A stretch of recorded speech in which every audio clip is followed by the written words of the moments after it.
vi, mas Cristiane está aí. O Renato Gonçalves Ferreira Filho também. A Patrícia Burrows, da UFRJ, e o Bruno da USP. Tá bom? Bruno Pompeu. Vamos lá?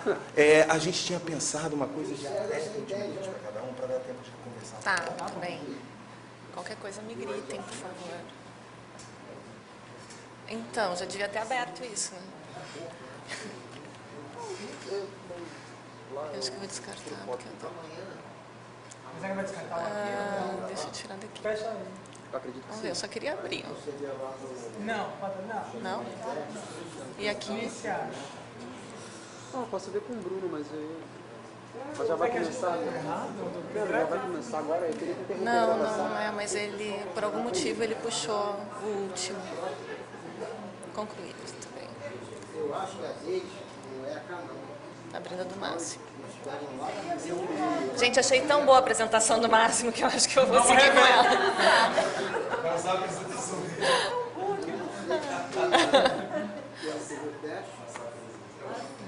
Onde está? Aqui. Apresentação de slides. Não tá pegando não. Não. Ferramenta. Tá pegando só dali desse monte vermelho pra frente. Tem. F5. Não, é porque tem um zoom.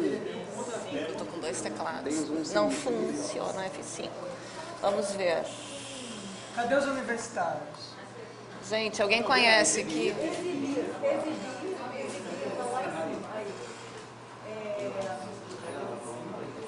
F5 não foi, já vi. Tá saindo, não? Eu acho que talvez seja aqui mesmo. Vou tentar aqui. Iniciar no primeiro slide. Não, não é. Achou? Muito bem. Nada como ter vários auxiliares. Muito bem, gente. Boa tarde. Uma alegria estar no Propesc de novo, dessa vez presencialmente. Eu lembrava hoje pela manhã, ouvindo a mesa, que o meu primeiro Propesc foi em 2017. E tinha alguns colegas já comentando, assim, Cris, você tem que ir, o pessoal está se reunindo, tem sido tão bacana, está tão a produção, e o pensamento coletivo está muito importante para a gente, vem com a gente. E eu fui, era no Recife, né, 2017, e me senti tão bem acolhida como se eu já estivesse lá desde o primeiro. Então, desde lá estou conectada sempre nesse grupo, um privilégio, uma alegria estar aqui hoje representando a PUC, né, e... na verdade, o que eu trago aqui hoje para apresentar é muito resultado das reflexões que o grupo de pesquisa do qual eu coordeno, que é o InovaPP, Inovação nas Práticas Publicitárias, vem refletindo e, junto disso, na esteira disso, os orientandos também vêm se mobilizando. A Thaís, que não está aqui hoje, que é a minha orientanda, ela é publicitária, vem de dentro do mercado, ela é head de operações numa das maiores agências do Rio Grande do Sul, hoje, uma das mais antigas também, que é a Paim. Então, ela tem esse contraponto, né, da vivência desse lugar da publicidade e da inquietação também, da crítica pela pesquisa. E vocês imaginem, né, o lugar dela de gestão de operações é o lugar exatamente que dá conta de todas essas preocupações, inclusive pelo que perpassa o lugar do fazer publicitário, de pensar a agência. Então, acho importante resgatar só um pouco disso antes de falar, para mostrar para vocês de que lugar a gente fala. Muito das reflexões aqui vêm da pesquisa... Oi? Ah, desculpa. Obrigada. Eu estou com... tem que ser nesse mouse aqui. Muito das reflexões que estão nesta apresentação de hoje são da pesquisa da Thaís, advém do que a gente tem debatido na pesquisa de doutorado dela. Infelizmente, ela não está para conduzir, mas me colocou na missão.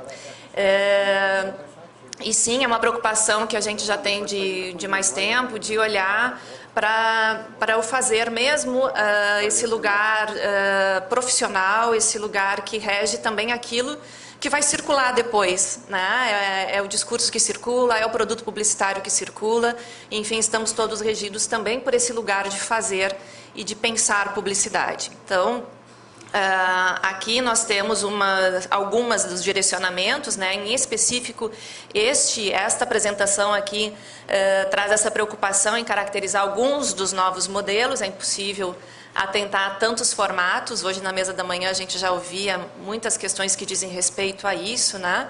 Mas especialmente esse olhar atento também para essas empresas que dizem não operar nos moldes das tradicionais agências de propaganda. Então, a gente começa fazendo um pensamento também, um olhar atento para esse lugar de prática profissional em publicidade, refletindo e criticando, mas também tirando o que temos de evolução nisso, né? A partir desse olhar de conscientização, né, sobre o profissional, o ambiente em que ele atua e mesmo as adaptações, né, profissionais que são muitas, né, nesse girar de um tempo tão instantâneo, tão ágil.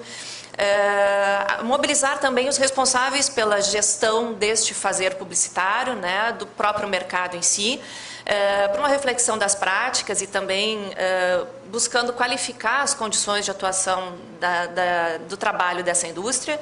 E, por fim, concluir também, contribuir também na perspectiva de revisão teórica sobre o campo, que é isso que nós falamos sempre deste lugar e que a Clotilde tão bem também destacou hoje na mesa de abertura. Então, é interessante de ver, e vocês verão aqui no passar dos slides, alguns dos nomes das nossas referências, é esse esforço que a gente tem feito, não é tanto esforço, né, no sentido de que é louvável a produção dos colegas e muito bom poder contar com elas, mas no sentido do esforço coletivo, de nós nos reafirmarmos como área. Então, vocês verão alguns textos aqui citados, que são exatamente das produções que já advêm desse lugar. Então, a ideia aqui é que a gente possa também converter isso positivamente em favor do campo teórico. E a gente parte dessa primeira reflexão, que é da Laura Wotrich, né, que fala sobre a contestação, né, na publicidade. Então, ela vai falar desse cenário em trânsito e um cenário que vivencia mudanças constantes, né, e sem parar, né, numa roda muito acelerada, muito provocativa para todos nós. E não há dúvidas, né, a Thaís, inclusive, começa essa pesquisa dela no início de 2019, e no entanto, né, ela se depara, assim como muitos outros casos de estudos e pesquisas que vivenciaram a pandemia, ela necessariamente aqui enxerga uma relação muito imediata e direta com a preocupação de pesquisa, em olhar a prática deste profissional que já vinha numa transformação muito acelerada. Então, como a Covid também potencializa isso, acaba atravessando um pouco esse lugar. Falando desse cenário em trânsito, quando a gente fala desse lugar de inverter os papéis, que é isso que a Laura Wotrich nos faz refletir também, especialmente nos lugares de transmissão e recepção, né, do conteúdo publicitário, e o quanto a gente fica mais aberto também, enquanto prática, enquanto na instância de consumidor, de consumo, mas também de produtor, a esses espaços de contestação das mensagens publicitárias, aí gerando também novas competências desses profissionais que atuam nesse campo. A gente tem uma preocupação também de resgatar aqui nesse olhar, e é muito a vertente da pesquisa da Thaís, olhar para o lugar do trabalho. Então, tem algumas reflexões e algumas construções teóricas que vêm do campo do trabalho e que já inquietavam antes e que com a pandemia explodiu, né? Então, a gente vê todos esses temas aqui, a flexibilização das leis trabalhistas, que nesse meio tempo também provocam, né, a repensar essas alternativas do trabalho no formato regular, como ele se apresenta, e aumentando aí as possibilidades de atuação, não há dúvida, né? Isso valoriza, mas ao mesmo tempo também suscita questões adversas, né? E que a gente fica nesse olhar atento ao que é bom, né? E o que ainda demanda muita atenção e especialmente crítica nossa sobre esse fazer. Então, quando a gente está falando aqui da perspectiva do Vander Kazak, do Riegel, Budag, a precarização do trabalho, né, em que essas garantias constitucionais aí são superadas por contratos de atividade, terceirização, informalidade, né, trazendo essa certa instabilidade daquele reconhecido vínculo empregatício até então existente, né? Então, a gente parte desse princípio para olhar também para esse espaço do profissional de publicidade. Esse profissional vive nesse ambiente, né, com altas expectativas também, e pelo menos 3 dessas esferas que estão aí identificadas. Um público agente, né, esse contestatório que a gente estava falando, que é produtor, que intervém, né, que tem esse poder de intervir na mensagem, fazer parte dela. Esse mercado em transição ininterrupta, que traz o tempo todo novas formas de trabalho, de remuneração, mas demandando também um constante reinventar, a inovação é palavra de ordem, né?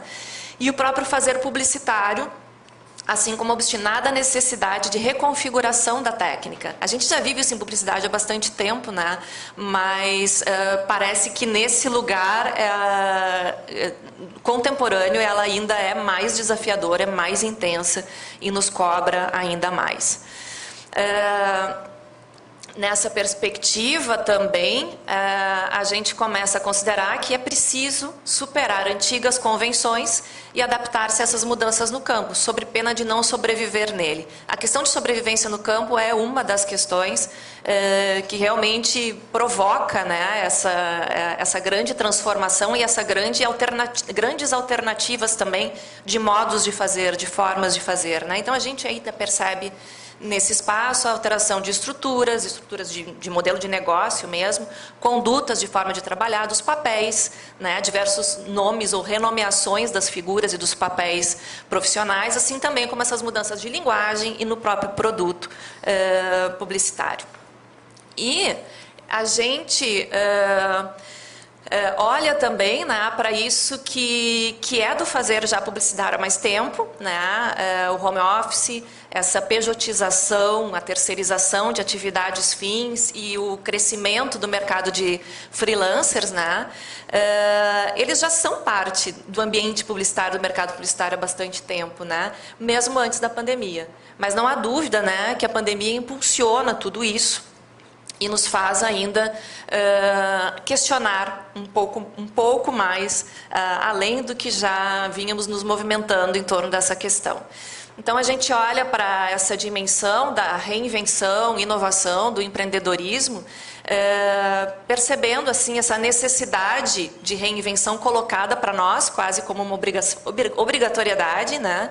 Surgindo aí como essa gama de proclamados modelos inovadores de negócios, gestão e formatos de atuação da prática publicitária, e muito conectados a essa ideologia de empreendedorismo, né? Essa retórica da inovação, como diz Moreira, ela surge ainda em expressões cada vez mais popularescas, né? Como diz aqui o texto, de reinventar-se, adaptar-se, a questão de flexibilizar-se, inspirando essa doutrinação do empreender a si, né? Quase como uma palavra de ordem, é quase como se fosse inevitável ser empreendedor deste lugar. Ainda a gente olha para os novos modelos de negócio e publicidade, e atenção especial aqui para esses que não operam nos moldes das tradicionais agências de propaganda, constituindo essa entrega, né, de um produto mesmo semelhante até às agências chamadas tradicionais, né? Outro dia eu estava numa banca de qualificação de doutorado e o doutorando falava muito, né, dos novos modelos, que a agência tradicional morreu. Eu disse, não, peraí, só um pouquinho. Ela ainda não morreu, e talvez ela não morra, talvez a gente conviva com esses modelos, né, imagino. E eu disse, vê bem, né, no levantamento que ele fazia, aparecia agências de publicidade tradicionais, agências online, as agências in-house, agências, tinha mais uma outra expressão que ele usava, e aí vinha mais 2 modelos. A gente reparou que todas se chamam agência? Ao final das contas, nós estamos todos agenciando ainda esses serviços como era desde o princípio, mas remodelados em diversos formatos, né? Então, o que acontece aqui é esse nosso olhar um pouco mais atento para essa promessa, né, de subversão dessas práticas institucionalizadas no mercado de trabalho, mas ao mesmo tempo é fato, né? A gente sabe, essa é a qualidade dessa transformação também de entregas mais ágeis, de equipes diversas, de cocriação, de possibilidade de cocriação com o cliente, equipes dedicadas, né? Especificamente a um projeto ou um anunciante por determinado período, né? Então, esse tipo de especialização também em determinados temas, né? Que hoje é muito necessário também recorrente a algumas campanhas, com esses times de especialistas plugados por projetos, acaba sendo uma dessas leituras que a gente faz sobre o que a gente encontra de inovação. Dentre esses novos modelos, a gente aqui cita o exemplo já é praticamente tradicional, né, já bastante citado. Obrigada. Eu estou com a assessora aqui, Renato, obrigada. O mesa e cadeira, né, que faz todo um trabalho de cocriação com o cliente, as agências in-house, já aqui citadas, né, dedicadas especificamente a um cliente, consultorias especializadas em tema e as redes colaborativas de profissionais independentes. E aí nos chama a atenção também essa perspectiva que está muito demandada, muito comentada também, né, atualmente, que é a plataformização do trabalho. Aqui a gente chama o Rafael Grohmann para conversar com a gente também sobre o tema. O Rafa fala sobre isso já há bastante tempo, com muita propriedade. É uma inspiração para a gente olhar para isso e essa crítica também, né, dessa realidade da plataformização. Onde essas relações de trabalho passam a ser aí organizadas, gerenciadas, né, e controladas por plataformas. E conectam, né, esses trabalhadores criativos a possíveis contratantes. O interessante aqui é de olhar essa perspectiva dupla, né? O contratante pode ser tanto empresas de comunicação como o próprio anunciante já. Então a gente tem essa dupla força aí, né, desse tipo de contratação. Então essas plataformas aí como meio de produção, de comunicação e circulação, né? E essa aí é a reflexão do Rafael, de que nesse processo a comunicação atua aí como um braço auxiliar, né, fundamental para as transformações desse sistema capitalista. E aí, quando falando ainda de plataformização, essas plataformas fazem circular uma gramática do capital, que fala sobre inovação, disrupção, empreendedorismo, coloca o profissional que está lá do lado, atrás da plataforma deste lugar, né, como se fosse realmente o grande ganho dele. E é um sentido de aparente novidade, né? A gente coloca em destaque aqui em bold, né? Mas de fato a gente sabe também o quanto isso carrega, e a gente vai trazer essas reflexões ali adiante, de complexidade também. Embora essa novidade seja um termo, uma expressão muito, uma atitude muito cara para o meio, para o ambiente publicitário, né? Sempre mostrar e sinalizar inovação. Em que aspectos, então, os novos formatos são realmente inovadores? A diminuição dos postos formais de trabalho, a contratação de profissionais terceirizados, tudo isso que a gente viu até agora, assim como essa ruptura com o ambiente físico tradicional de uma agência de propaganda, acaba materializando esse discurso de modernidade, inovação e leveza dos novos modelos de negócio, porém sem a comprovação de uma efetiva mudança no produto em si, né, e na atividade em si do publicitário. O que muda são os processos por trás disso tudo. E a gente olha com atenção, né, para esses estudiosos do tema trabalho, em específico, e que, para eles, né, esse lugar representa uma certa fragilização também das relações de trabalho e precarização. Para os gestores das empresas publicitárias, isso vai ter um outro significado, né? Então, por um lado, a gente tem precarização, por outro, vem com a roupagem de flexibilização, de tendência e mesmo de sobrevivência, que a gente sabe que faz parte também de um mercado como é esse que a gente vive. Então, a nossa pergunta, né, sobre a ótica do trabalhador em publicidade, como esses novos modelos são percebidos? Esse é o status que se encontra, inclusive, a pesquisa da Thaís. Ela fez um levantamento já com profissionais representantes de todos os estados brasileiros, né? Então ela tem conversas, já entrevistas com profissionais de todo o país, e a partir desses primeiros dados coletados ela vai seguir em frente agora com o grupo focal, buscando redimensionar aí Deixa eu ver se eu já troquei, não troquei ainda a tela. Buscando olhar para isso agora em termos de resultados, de inquietações mesmo, de como a gente pode trabalhar com isso pela perspectiva de buscar contribuir, né, na modulação desse tipo de trabalho de uma maneira mais qualificada e também não tão... acho que não tão...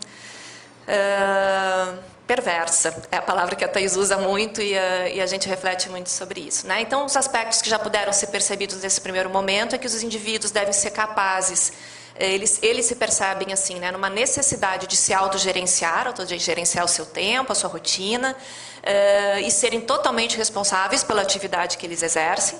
E o trabalhador publicitário parece dar indícios também, ao mesmo tempo, que isso lhe é bom, né, ter domínio sobre esse tempo, sobre tudo isso. Ele não pretende mais se sujeitar a essas perversidades do campo, e a gente percebe aí nesse movimento uma alta rotatividade das agências. A Thaís, que trabalha com operações, fala isso, né? O pessoal não para no lugar, né? É difícil contratar, difícil ter profissionais que queiram ficar dentro da agência hoje já fixos, com CLT. Então tem um movimento bem pulsante no mercado.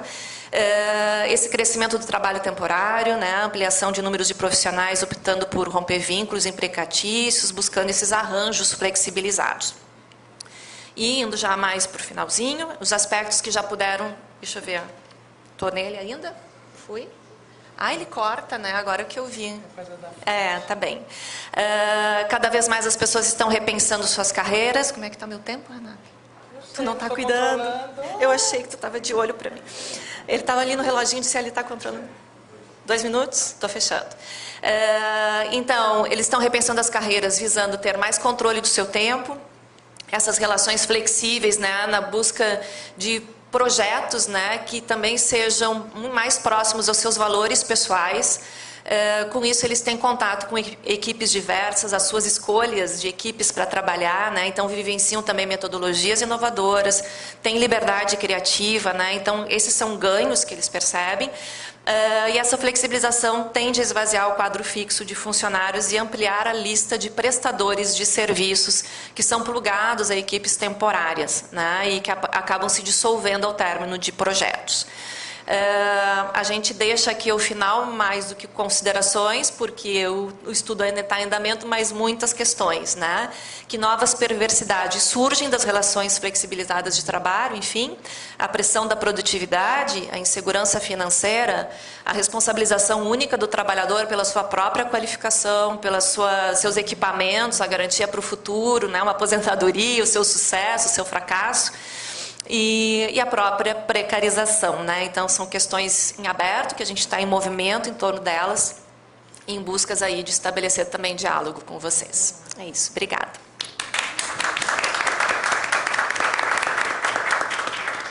Eu imediatamente já vou sair do meu lugar, porque você tem que vir para cá, Renato. Muito bem. É porque aí assumir depois de você, depois eu vi. A gente vai literalmente fazer a dança da cadeira. Fazer a dança da cadeira. Pode passar algo, não. Não precisa, eles liberam e depois a gente vai tocando. Você vai ficar dançando. Nossa, me deu gatilho sua apresentação. Quem já trabalhou em agência... Não dá gatilho, Lívia? Nossa, gente.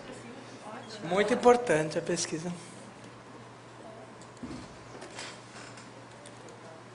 Ai, meu Deus. Só quero fechar. Bom.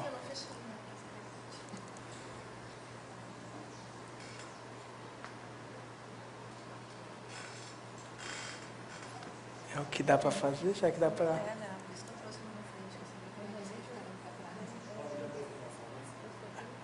Obrigado.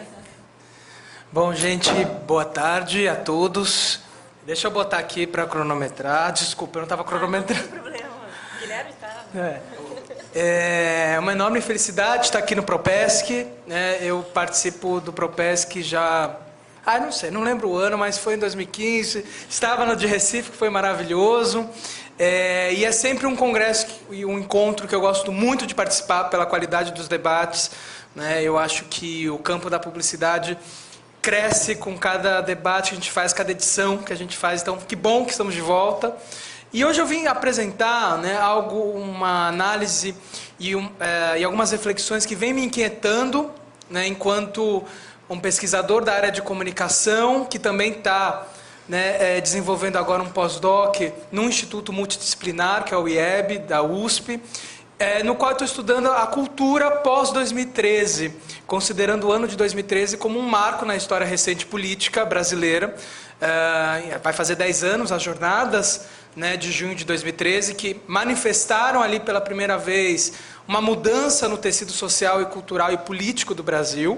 E aí a gente ainda está tentando entender os efeitos, né, disso tudo. Não, obviamente, de que as jornadas deram no que deram, né, a eleição do Bolsonaro, etc. Não é isso, mas que aquele momento representou uma mudança de algo no tecido cultural e social brasileiro, né?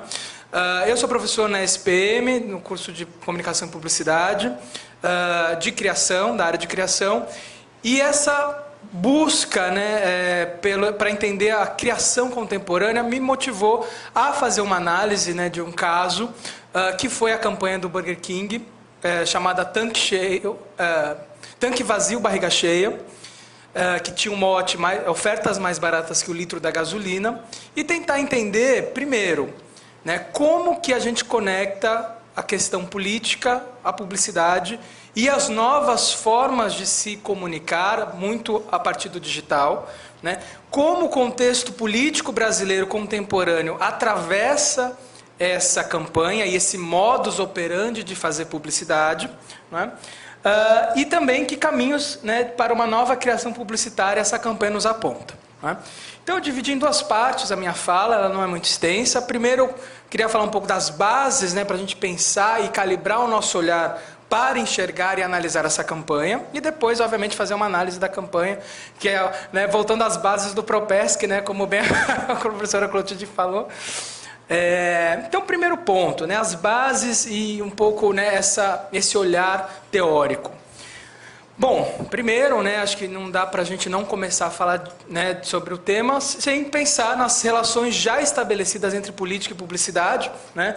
Primeiro, obviamente, do lugar social do consumo, então, que a gente tem lá desde o Canclini, né, de pensar o consumo como um lugar de construção política, identitária, etc., né, até os estudos mais recentes da própria professora Clotilde em relação aos limites éticos do consumo, né, e todo o significado e sentido que o consumo pode trazer para a vida política, no sentido, né, de enxergarmos enquanto sujeitos que somos, né, seres políticos. Depois, obviamente, a gente também tem a questão do consumerismo político, né? O consumo como uma via de construção identitária política, né, propriamente dita. Então, toda a ideia do boicote, né, de você boicotar empresas ou não, apoiá-las ou não, isso tudo de alguma forma também está nesse movimento do Burger King em fazer essa campanha, né? E também, por último, né, a chamada publicidade de causa, né, que aí aqui tem a felicidade de citar também o Bruno Pompeu, né, que fez esse trabalho maravilhoso com a Clotilde e com a Santaella, em que eles vão desenhar um pouco, né, quais são as principais faces, né, da publicidade de causa, sensibilizar, agir concretamente e mudar a consciência em um sentido mais amplo, né, que também nos serve muito de base para pensar, bom, por que uma marca de repente fala de algo social, político, etc. Na sequência, né, obviamente, já que a gente está falando de política brasileira, né, a gente tem vários autores e várias autoras que vêm tentando decifrar o que a gente vive desde ali do início dos anos 2010. Né, então, há pessoas, né, há contribuições desde a área da comunicação, propriamente dita, como o Kessels, né, que vai trabalhar com a ideia das redes de indignação, né, ou seja, estudando os movimentos globais de indignação por aí, né, as praças indignadas pelo mundo.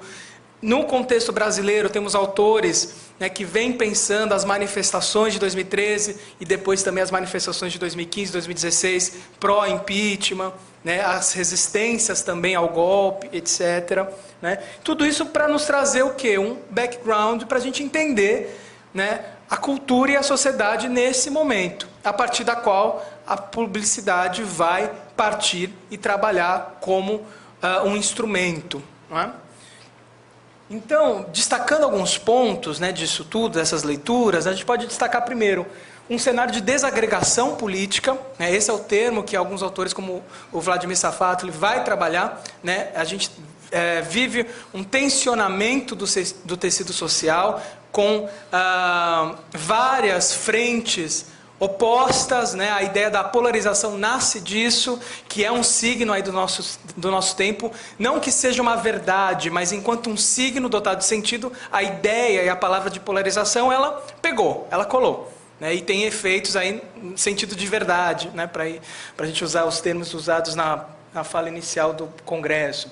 A gente tem, obviamente, as novas dinâmicas mediadas pelas redes sociais, que também mexeu com a política. Né? Então, o caso, né, das eleições, primeiro do Trump, depois do Bolsonaro, né, em que as redes sociais foram fundamentais, né, e hoje não dá para se falar de política sem pensar nas dinâmicas das redes. Isso é comunicacional total. Né? A gente acho que nunca a comunicação foi tão importante para a gente entender sociedade e cultura como hoje, porque de fato, né, as novas dinâmicas digitais influenciaram sobremaneira a forma de se fazer política, a forma de participação popular. Né? Também vivemos novas estéticas, éticas e lógicas de participação política, né, que passam pela mediatização, que passam pelo engajamento. Né? E aí, obviamente, a gente tem que pensar até que ponto isso vai mudar efetivamente, né, algo. E a polarização como uma insígnia, como eu comentei. E aí, para pensar, né, a questão do digital e as suas configurações e e o seu reflexo na política, na sociedade, né, eu tenho trabalhado muito com o Shu Han, né, que é um filósofo coreano radicado na Alemanha, que vem trabalhando com a ideia do enxame, o enxame do digital. Né? Essa metáfora é muito poderosa porque ele traz com ela a ideia de que na rede, somos como vespas ao redor da lâmpada. As lâmpadas são várias. Então, né, simplificando, qual é a polêmica do dia? Né? Então, as redes são mobilizadas a partir de polêmicas que pipocam e que aglutinam pessoas ao redor desse tema. E, com a mesma velocidade que esses enxames se formam, eles se desfazem também. Né? Então fica a indignação pela indignação. E aí o Shu Han vai falar que a indignação por si só não resolve. Né? Ela não parte para uma ação. Né? Então ele vai falar muito da ideia das ondas de indignação, né? Que elas são eficientes em mobilizar e compactar a atenção, mas elas não mudam, elas não agem. Né? Então, por exemplo, o governo Bolsonaro funcionou assim, todo dia era uma frase polêmica para gerar um assunto e acabou. E ficava, né, todo dia, qual que vai ser a nova polêmica do dia. Né? Então a indignação, de certa forma, tornou-se um vetor político. Né? Muito importante. E aí que entra a publicidade, porque a publicidade vai fazer um uso instrumental dessa indignação para conseguir a famosa economia da atenção. Né? Outro conceito, né, que o Shu Han trabalha é a ideia da infocracia. Né? Que é o regime político baseado pela informação. Né? Ou seja, né, as redes elas são movidas por informação e essas informações, por sua vez, estão dispersas, mas ao mesmo tempo elas podem ser manipuladas, não no sentido maquiavélico da questão, mas sim utilizadas instrumentalmente de forma a capturar a atenção das pessoas em rede. Né? Então, com isso, né, vem a ideia de que as redes, com essa ideia de comunidade sem comunicação, não cria uma sociedade. Cria sujeitos dispersos, que se creem unidos, que se creem organizados. Né? E isso traz questões, e ele vai trazer muito o conceito da psicopolítica, né? Ou seja, não é mais a biopolítica apenas, mas a psicopolítica, que é a ideia de você manejar os nossos afetos, as nossas indignações. Né? E aí eu acho que as redes sociais foram muito sagazes nesse sentido de se apropriar disso e criar o curtir, o amei, o odiei, né? Que são expressões dessa psicopolítica de forma pura, são as nossas reações primárias. Gostei, não gostei, amei, hahaha, né? Como o Facebook faz, etc. E aí, né, em paralelo, né, a gente também vê como, né, a gente vem trabalhando aí há um tempo, né, observando mudanças na forma de criar publicidade. Né, a própria Cris Dias, né, que tem uma pesquisa em cima disso, ela já vai identificar lá em meados dos anos 2010 que mudou. A gente não quer mais uma big idea, a gente quer trabalhar com big data, a gente quer fazer campanha que reverbere, que usa como insumo os dados desses usuários. E aí você pensa agora teste AB. Vamos fazer uma campanha que tem o A e o B. Vamos ver qual que dá mais resultado e a gente vai investir no que está dando mais resultado, né? Vamos retroalimentar essa comunicação com o uso dos algoritmos, né? Vamos, está dando certo, então bora fazer mais dessa peça aqui, mais dessa estratégia porque está dando certo. E isso é uma questão até para nós, enquanto professores de criação, porque os alunos falam, eu dou aula de redação, leio um monte de texto horrível todos os dias dos alunos. E por quê? Porque eles não querem escrever, porque eles falam, bom, mas eu entro aqui no Facebook, eu entro no Instagram, não tem texto. Por quê? Porque o algoritmo está privilegiando a imagem, compre. Né? Isso, não adianta a gente falar assim, mas a publicidade tem que voltar ao que era antes. Mudou, né? Claro que vai se acumulando, não, é exatamente, né, o que a colega falou. A agência vai continuar existindo, né, os velhos formatos também vão continuar existindo, mas essa nova vertente está aí, a gente tem que trabalhar com isso da melhor forma possível, de forma ética. E acho que essa é a discussão que a gente vai fazer aqui do Burger King. Né? Então mudou, né? Tem algo mudando, já mudou, né? Muito atravessado pelo digital e pelas redes. E aí eu acho que um histórico, assim, pensando, né, em campanhas que fizeram uso da indignação das redes para chamar a atenção, no Brasil a gente tem duas campanhas. A primeira grande campanha que eu considero é a do Chiquinho Scarpa, da doação de órgãos, do enterro do Bentley. Vocês se lembram disso? 2013, né? Como foi o case? Né? Um belo dia, o Chiquinho Scarpa, um cara... um bom vivan, nem sei qual é a profissão dele, deve ser herdeiro, não sei. Bom vivan. Né? E ele resolveu, postou assim, vou enterrar o meu Bentley, fazer como os faraós faziam. E isso gerou mídia espontânea. E aí foi notícia em vários jornais, revistas. Isso durou 5 dias, e ele foi alimentando dia a dia. No último dia, que ia ser o dia do enterro, ele chamou a imprensa toda e falou assim, não vou mais enterrar. E chamou para a sala, e na verdade era uma campanha de doação de órgãos. Se você enterra bens mais valiosos que o Bentley, doe órgãos. Né? Então, foi um primeiro grande case de mobilizar a atenção, e as pessoas entraram porque ficaram indignadas, né? Então, né, as pessoas, né, entraram nessa pela raiva e depois foram, né, dobradas, porque ele conseguiu mudar o discurso. Desde o início já era uma campanha, mas conseguiram mobilizar a atenção. E também tem o contrário, campanhas que deram errado, como por exemplo da Sabrina Sato, né, de Always, que um belo dia sai uma sex tape da Sabrina Sato, vazada, que não mostrava ali muito nada explícito, mas logo as pessoas se mobilizaram em prol, né, somos todos Sabrina, né, somos contra o revenge porn, né, a pornografia de vingança, etc. E no final era uma campanha publicitária de Always, que fazia um trocadilho que era juntas contra vazamentos íntimos. Péssimo, né? Foi super criticado, né, com razão. Né? E era essa mesma ideia, vamos fazer um barulho, vamos mobilizar as pessoas e depois passar uma mensagem. Né? Deu super errado. Né? A Sabrina Sato conseguiu reverter a imagem dela depois, né? Pelo menos. Né? E agora no contexto mais... Né? Desculpem por ter uma foto do velho da van aqui, gente, peço perdão. Você está de patriota, Lívia? Olha isso.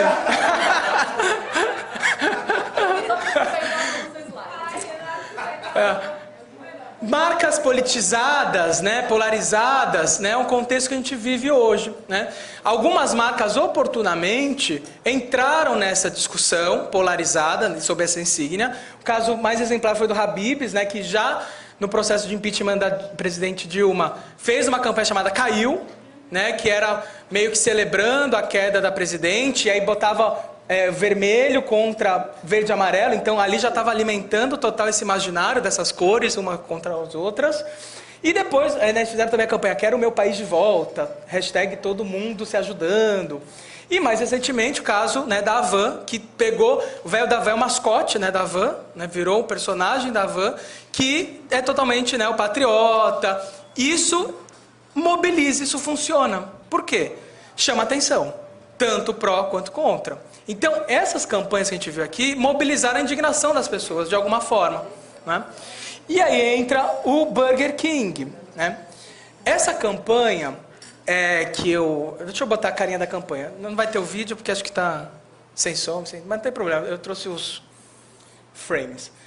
Essa campanha foi lançada faz exatamente um ano. Foi no início de novembro, foi início de novembro, dia 1, 2, 3 de novembro do ano passado. Na época, a gente estava com a mais alta dos preços da gasolina, chegou a R$ 7,00, né? A gente tinha várias notícias, 7,88 no Sul, né, etc. E o Burger King lançou uma campanha 3 dias depois, 4 dias depois, que é a campanha Ofertas Mais Baratas que o Litro da Gasolina. Então era uma campanha de oportunidade, né, basicamente, aparentemente, que dialogou com essas notícias da gasolina de uma forma muito interessante. E era um vídeo bem de oportunidade. Por quê? Porque é um vídeo que é de banco de imagem, né? Não tem uma produção grande, não tem locução, né? Uma trilha já branca, uma trilha já também feita, imagens de banco de imagem. E basicamente a narrativa, né? Ela tem 2 momentos. No início são vídeos em preto e branco, né? Mostrando pessoas abastecendo o carro. Em PB, tudo em preto e branco para dar uma dramaticidade, né? Em cima a gente vê, né, o lettering, né, a gente vê os títulos de jornais sobre a gasolina. Então, novo aumento no preço da gasolina, a gasolina sobe pela 4ª vez seguida, motoristas sofrem com o novo aumento da gasolina, né? E de trilha sonora um tango. E aí fica já uma leitura, né? Será que, né, o tango, por que o tango? Não é uma coisa aleatória. Né? Na época, a gente tinha o quê? As notícias de que os brasileiros faziam fila nas cidades argentinas fronteiriças ao Brasil para abastecer seus carros no Hermano Quebrado, né? Porque tem esse imaginário... Tudo bem, a Argentina está ruim da economia, óbvio, mas tem essa ideia, né, de que o Brasil é melhor que a Argentina por causa da economia, etc. Então, um tango argentino meio dando o tom da coisa, né? E aí vem, no final, né, o preço da gasolina está fogo, passa no BK. Tanque vazio, barriga cheia. Ofertas mais baratas que o litro da gasolina, e aí apareceram as ofertas, porque a galera está merecendo. Né? A ideia do Burger King benevolente, né, que o Burger King vai ajudar a galera, né, vai ajudar o Brasil, etc. E aí o que aconteceu? Né? O Burger King conseguiu algo que muitas campanhas querem, que é mídia espontânea. Não só nos veículos meio mensagem, propaganda e marketing, mas também no caderno de economia da CNN, no Yahoo Finanças, né? Ele conseguiu participar, né, ser notícias junto com as notícias da gasolina. Isso fez parte da campanha. E aí o que é interessante, que a gente tem que analisar, é que isso faz parte da campanha, sobretudo também as falas de quem fez a campanha. Né? Então, por exemplo, a Juliana Cury, que é a diretora de marketing do BK. A ação foi desenvolvida exclusivamente para engajar os nossos clientes, que optam pelo serviço de drive-thru. Ações criativas e ousadas, por meio de assuntos atuais, são importantes. É cinismo. Né? É óbvio que não é qualquer assunto atual. É a gasolina. Que a gasolina é um símbolo, né, da relação economia e governo, que é o símbolo da economia, da sensibilidade da economia, porque aumenta a gasolina, aumenta todo o resto. Então, é engraçado também esse cinismo, ou essa dissimulação dos reais, né, objetivos com essa campanha. Né? Ou, né, o diretor de criação da agência, a vida dos motoristas já está complicada demais, pelo menos transformamos a passagem pelo drive-thru num momento de alívio. Encher a pança ficou mais barato que encher o tanque. Né? Obviamente, aqui o foco dessa campanha não é vender produto, é se posicionar, né, de alguma forma. Mas será que é um posicionamento? Né? Aqui está talvez sensibilizando, pensando aí no triângulo, né, de Clotilde, Bruno e Santaella sobre a publicidade engajada, está sensibilizando, mas está agindo e está conscientizando? Né? Então não vai além da indignação em si. Né? E também isso me leva a pensar se isso não é um modus operandi do Burger King. Por quê? Todas as campanhas que eles lançam, a maioria, é com o mesmo roteiro. Pegar um assunto que é polêmico, né? Então, por exemplo, quando eles trabalham com a causa LGBTQIA+, eles botam crianças falando, não só porque, né, queremos lutar contra o preconceito desde criança, mas porque sabe que isso chama o pânico moral dos conservadores também. E que vão trazer engajamento contra, e que também vão mobilizar aqueles prós para ir lá e lutar contra o Burger King. Então, né, já encerrando aqui meu último slide, Quais são os sentidos dessa campanha e desse novo modus operandi? Primeiro, é o uso instrumental da indignação. A publicidade hoje pode e tem trabalhado com a indignação, porque entendeu que a indignação move as redes, chama a atenção, e engaja. Segundo, o sarcasmo e o cinismo como recursos criativos, para críticas sociopolíticas. Joga-se com a dubiedade. Não, a gente só quis ajudar o pessoal, drive-thru.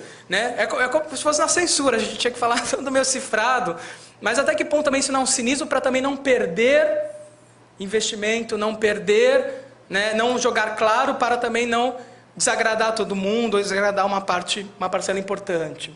E por último, hoje o planejamento comunicacional baseado em pequenos investimentos, porque essa campanha, o investimento quase zero, que é tudo banco de imagem, dura pouco, faz muito barulho, mas dura pouco. E isso tem a ver com os enxames da indignação. E muitos também pensando na dinâmica digital da polarização. Gostei, não gostei, vou apoiar, não vou apoiar. E com isso, encerro minha fala, agradeço demais a atenção de vocês. E é isso, gente. Obrigado.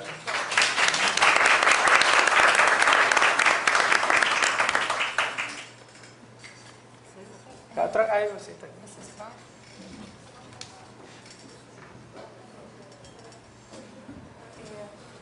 Só vou tirar aqui.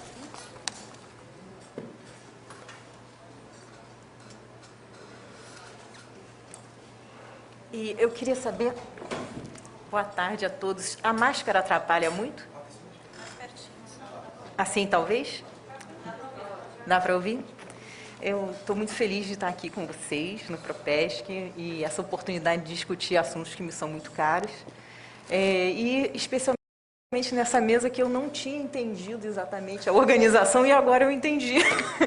Eu já estou com vontade de discutir em vez de falar a minha fala, mas eu acho que vai ser uma comunicação interessante aqui entre nós também. Então, esse trabalho eu trouxe escritinho, e eu enxergo o papel ou enxergo vocês. Ele provém de um projeto de extensão que eu venho coordenando já há alguns anos, o Observatório de Publicidade Expandida. E entre 2016 e 2019, o Observatório ele ofereceu 13 oficinas de leitura crítica da publicidade em escolas públicas. Nessas oficinas participaram cerca de 250 estudantes, com idade média entre 12 e 18 anos, e a gente desenvolveu uma metodologia baseada na prática, em que grupos de jovens produziam peças publicitárias para bens e serviços da escolha deles, e a partir dos trabalhos feitos a gente entabulava uma conversa sobre persuasão, ética, sociedade do consumo.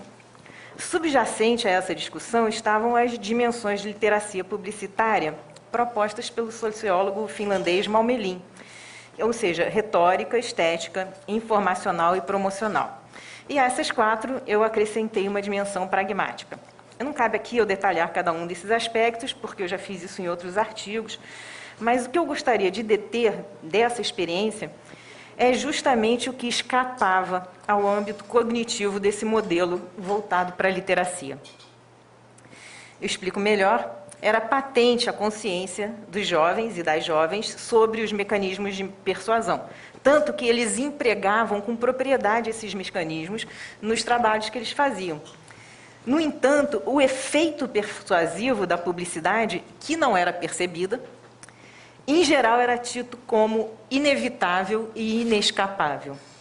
Por exemplo, numa turma que escolheu uma plataforma de streaming como objeto de seu anúncio, um menino, ao saber que durante o debate que aqueles produtos estavam ali como uma prática de product placement, ele reagiu entre surpreso e conformado. Se a gente vai ser persuadido mesmo, ele preferia que não interrompesse o filme. Alguma coisa semelhante se expressou entre participantes do OBS durante a pandemia, quando a gente manteve os encontros virtuais e concentrou os esforços na produção de material para o blog e para as redes sociais. Em novembro de 2021, após uma série de acaloradas conversas a respeito dos efeitos nocivos do consumismo, da sociedade do consumo, eles compartilharam no WhatsApp do grupo um meme que sintetizava o sentimento coletivo. Eu vou mostrar aqui para vocês o meme, que era esse aqui. Vamos ver se vai abrir. Então, vou ler. Uma menina, né, a mensagem que eles enviaram com esse meme era nós ontem. E na imagem uma menina tem framboesas nas pontas dos dedos das duas mãos, sendo que ela já devorou duas da direita, enquanto a da esquerda está na fila. Diante da mão direita lê-se minha lista de Black Friday. E diante da mão esquerda lê-se minha vontade de salvar o mundo, os animais e o mercadinho da esquina. Era um aspecto do agenciamento coletivo do OBS, esse pensar crítico sobre a publicidade. Mas uma vez encerrada a reunião, como lidar com os afetos? No Brasil, a questão dos afetos vem sendo abordada nos estudos de comunicação em geral e de publicidade especificamente. Regis e outros, 2022, propõem, eu cito, uma virada afetiva na comunicação e na aprendizagem que permita observar a centralidade do corpo e dos afetos nessas vinculações cotidianas com produtos culturais multimídia. Uma pesquisa, utilizando a palavra afeto, realizada no dia 14 de novembro, no site Rumos da Publicidade da Federal do Rio Grande do Sul, encontrou 9 resultados, entre participações em congresso, artigos, uma dissertação, uma tese. A maioria se refere a afeto como sinônimo de sentimento ou de emoção. Algumas apenas mencionam o termo afeto, e uma tese se refere a qualidades potenciais no sentido deleuziano-guattariano, mas logo equaciona essa qualidade a sentimentos e emoções. Mas o sentido de afeto que eu busco compreender é outro. É a noção de afeto elaborada por Deleuze e Guattari em 1000 platôs a partir de Spinoza. Afeto, nessa leitura, diferencia-se tanto de sentimento como de emoção, por ser indeterminado, uma intensidade que percorre os agenciamentos coletivos, sendo ao mesmo tempo pré-individuais e transindividuais. Não apareceu, na busca preliminar, o trabalho do Nery, Azevedo e Abreu, de 2017, provavelmente por não ter no título e nas palavras-chave, nem no resumo, o termo afeto. Os autores apontam, de uma perspectiva espinosista e deleuziana, uma dimensão ontológica na publicidade, cuja eficácia estaria em promover o encontro entre a hipersensibilidade, hiperexpressividade das marcas e uma hipersensorialidade dos consumidores, atuando assim no cerne de sua subjetivação e definindo os modos de ser e agir, produzindo subjetividades.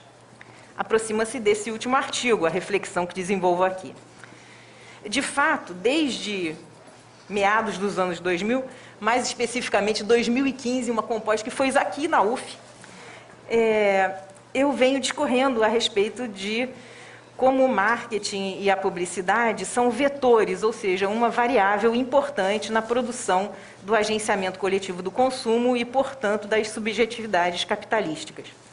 No trabalho que apresento hoje, para além de apontar os afetos que a publicidade mobiliza, eu busco fazer um coro com Spinoza e examinar mais detidamente a natureza e a força dos afetos implicados nesse processo.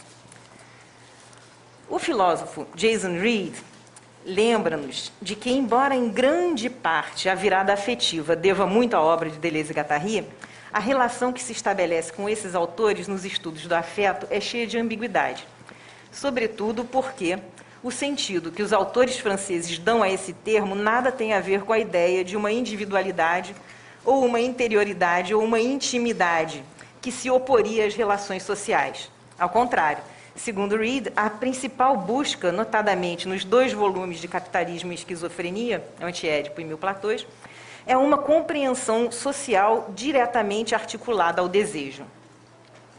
Para construir tal conceito de afeto, prossegue Reed, Deleuze e Guattari tomam de Spinoza a visão ontológica e a dimensão política, e de Simondon incorporam a ideia de afeto como individuação. Eu cito, tanto Spinoza como Simondon veem o afeto como algo que passa entre o pré-individual e o transindividual.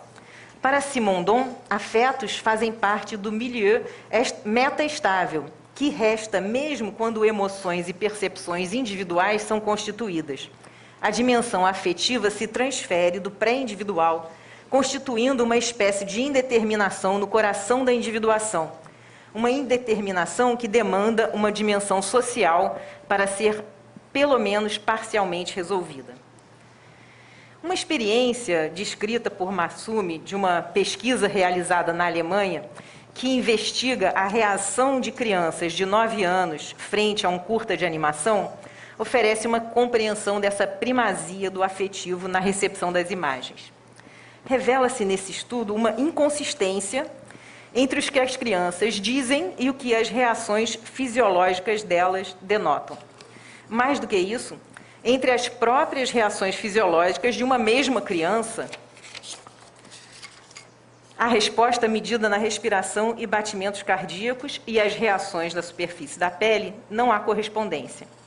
Essa lacuna, segundo o filósofo, aponta para um hiato entre a qualidade, o modo como a imagem remete para significados, e a intensidade, a força e a duração de seus efeitos. Se no nível qualitativo as crianças conseguem expressar suas preferências e distinguir sensações de agrado e desconforto, no nível intensivo, onde não incide a ordem significante, tais distinções se apagam. Isso porque as reações da superfície da pele partem do sistema nervoso autônomo, à margem da vontade e do entendimento, abrindo espaço para um outro tipo de conexão entre forma-conteúdo e intensidade-afeto. A intensidade é um estado emocional de suspense, vibrante, mas não uma emoção. De fato, a animação tinha 3 versões, uma silenciosa e 2 com narração. Dessas, uma era factual, descrevendo as imagens, a outra emocional, acrescentando inflexões de teor emocional em certas cenas chaves. A sobreposição de narrativa às imagens produziu efeitos de ressonância ou interferência, com amplificação ou amortecimento entre qualidades, significados e intensidades, afetos. Masumi salienta, então, a diferença de ordem ideológica entre a emoção e o afeto enquanto intensidade. Eu cito: emoção é intensidade qualificada. O ponto de inserção convencional, consensual da intensidade em progressões semântica e semioticamente formadas, em circuitos de ação-reação narrativizáveis em função e significado. É intensidade apropriada e reconhecida. Afeto é inqualificado. Como tal, não é apropriável ou reconhecido e é, portanto, resistente à crítica. Como era de se esperar, Masumi aponta para Spinoza como precursor desse pensamento e acrescenta: pensar sobre o afeto é pensar na ética. O caráter desse afeto e intensidade é detalhado a partir de uma outra experiência feita com pessoas portadoras de eletrodos corticais. Nesse estudo, um lapso de meio segundo desaparece entre a percepção de um estímulo elétrico fornecido ao cérebro e um outro direcionado à pele. Ou seja, mesmo o estímulo cerebral sendo primeiro, é o da pele que as pessoas sentem, dizem perceber. E ainda, um estudo com pessoas saudáveis revela um lapso semelhante, de meio segundo, entre uma intenção e uma ação simples. O misterioso meio segundo, Masumi explica, não se deve a uma lacuna, mas sim a um excesso. A multiplicidade de estímulos é demais para ser organizada. A complexidade excessiva precisa ser reduzida para se aceder ao sentido e à experiência. É por subtração e redução que funcionam a vontade e a consciência. Algo excede, escapa, resta, e só é percebido transversalmente a sua captura. Uma percepção colateral pontual, como choque, ou contínua, como fundo. É uma indeterminação como potencial, como virtualidade, campo de emergência de possíveis atualizações em ações e expressões que, nesse estado, não são excludentes, por mais que sejam contraditórias. Seria preciso também, para entender os afetos, compreender a relação corpo-mente em Spinoza, e eu peço que vocês me acompanhem. Conatos é o termo empregado no século XVII pelo filósofo para expressar a unidade corpo-mente. De acordo com o psicanalista professor da PUC, Carlos Augusto Peixoto Júnior, a inovação proposta por Spinoza consiste em não submeter o corpo à mente, nem o contrário, mas observar um paralelismo e uma simultaneidade entre os dois modos finitos de exprimir a substância infinita, pensamento e extensão. O conatus é, portanto, a concatenação das ideias, por um lado, e os movimentos do corpo, por outro, frente aos embates e alianças da vida, cujo exercício permite persistir no próprio ser, ou seja, existir. Nesse sentido, afeto é um concentrado de afecções que atingem simultaneamente corpo e mente, e que cada atributo incorpora a seu modo. Parte desse condensado será atualizado em termos de emoções e sentimentos, reterritorializada e nomeada, individualizada e socializada. Mas uma outra parte vibra sem nome e sem destino certo, tendendo a escapar, e pode ser o germe de um acontecimento, algo imprevisto que salta de um agenciamento e tem potencial para desorganizar os enlaces conhecidos. O interesse vital do corpo, é uma citação, o interesse vital do corpo e da mente é a existência, e tudo o que contribua para mantê-la, assim como o aumento das potências de existir, pensar e agir. Isso significa que o afeto, intensidade, é a sensação da própria vitalidade. Mas não quer dizer que afetos tenham sempre necessariamente uma valência positiva. Existem afetos alegres e afetos tristes, ou seja, os que aumentam e os que reduzem a potência de agir do conatus, ou corpo-mente. Chauí esclarece que a diferença entre esses afetos em Spinoza baseia-se numa distinção entre suas causalidades. Os alegres provêm de uma causa adequada, ou completa. Nesse caso, compreendemos que alguma coisa se passa em nós e fora de nós, ou seja, temos parte ativa no afeto, somos agente da ação afetiva.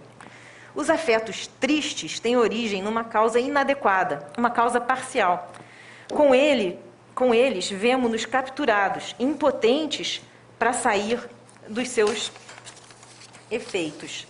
Dependemos totalmente da operação das causas externas sobre o corpo e a mente, enfim, padecemos. Persistir no próprio ser é seguir vivendo. O discurso da publicidade expandida parece fomentar o tipo de compreensão confusa que leva a aderir às alegrias tristes, que reduzem a capacidade de persistir no próprio ser. Isso porque as intensidades afetos atiçadas aí provêm de causas inadequadas, ou seja, correspondem a paixões, padecimentos. O corpo-mente fica tomado pela causa externa, pela paixão, a ponto de não se distinguir dela. Além disso, as intensidades são logo reagrupadas e organizadas em emoções fáceis de reconhecer, como amor sentimental ou ódio. Retomamos Reid para entender a sensação de impotência frente às seduções do consumo. Para Spinoza, os afetos ou afecções não são distinguidos das emoções. Ao contrário, alegria, tristeza, amor, ódio, tudo é afeto. A existência é a capacidade de afetar e ser afetado.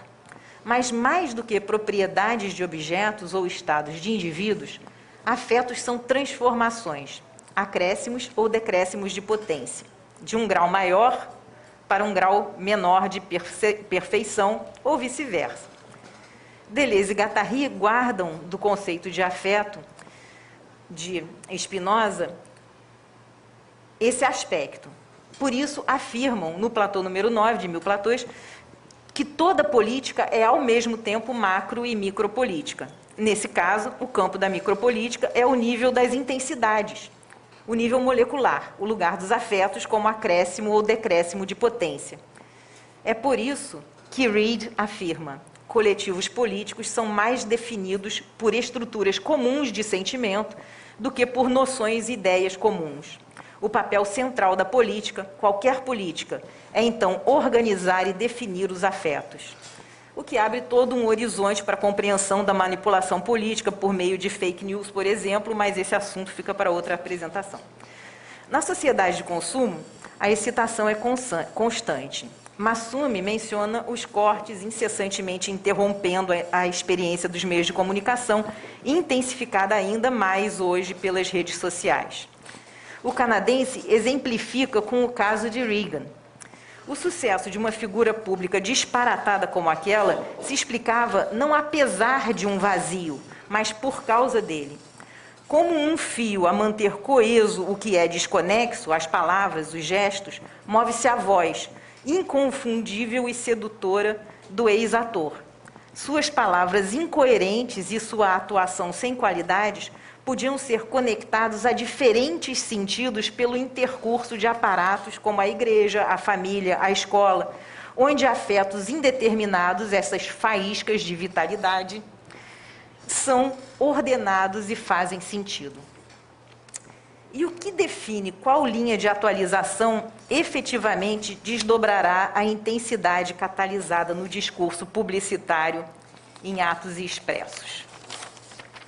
A publicidade expandida, como ferramenta de marketing, ativa os afetos, produz um frenesi apenas para recapturá-los, sedimentá-los sobre a linha macro do consumismo. O refrão do consumo se oferece como constante, a linha de segmentaridade sobre a qual se podem reagrupar, reordenar os afetos de forma apaziguadora. Resta às marcas apropriarem-se dessa força, apenas colocarem seu nome num fluxo. Tal qual a voz de Reagan, a ladainha da publicidade funciona como essa linha, esse ritornelo, que remete toda a intensidade ou potência de agir ao consumo. Organiza e captura as intensidades, afetos em emoções socialmente reconhecíveis e comparáveis. Nesse sentido, é que podemos compreender a fala de um jovem participante de uma oficina do OBS sobre o esforço que ele fez para comprar, a decepção que sentiu quando recebeu e, ainda assim, a insistência em utilizar o perfume da Lady Gaga. Ele disse, nem gostei muito, mas quando eu uso, eu me sinto. Ou a fala de uma estudante de publicidade, participante do OBS, sobre comprar alguma coisa na nova loja da Boca Rosa, na Meta. Não usei o produto, não preciso, é a experiência. Ou ainda o meme, mencionado no início dessa apresentação, que compartilharam no OBS, quando sai do âmbito do grupo de discussão, toda a potência é capturada pelas tristes alegrias das ofertas do Black Friday. A partir daí, podemos entender a fala provocadora de Deleuze em pós-escrito às sociedades de controle. Os jovens terão de aprender a resistir às alegrias do marketing. São alegrias tristes, pois nelas padecemos. Alegrias que roubam nossa potência de agir e de pensar. Persistir no próprio ser torna-se persistir no ser do consumo. Uma ameaça à existência, tanto individual quanto coletiva. E fico por aqui. Obrigada.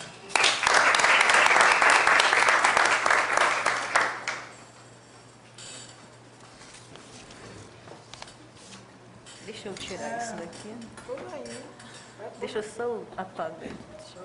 Ops, pronto. Tá aqui, olha, isso aqui. Essa aqui? Desculpa, gente.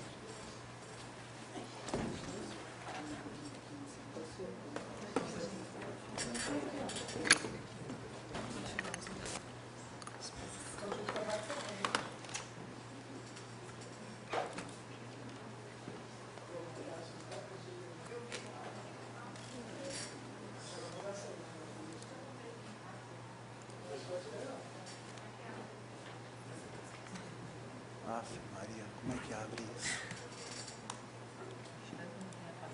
Vamos ver se vai. Não adiantou nada.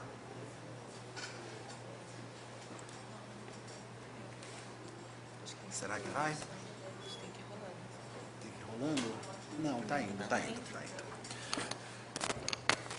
Posso, Guilherme? Guilherme, posso? Bom, vamos lá. Boa tarde a todas e todos que estão aqui. De fato, é muito bom, né, estar de volta ao Propesc presencial, já que todo mundo falou aí a sua história no Propesc, eu estou desde o primeiro. Para minha imensa felicidade, sortes, né, que a gente dá na vida de estar no momento assim que as coisas estão acontecendo, então por uma mera sorte, estou desde o primeiro e venho hoje apresentar então não exatamente o resultado de uma pesquisa, embora haja aqui alguns resultados, mas tudo bem.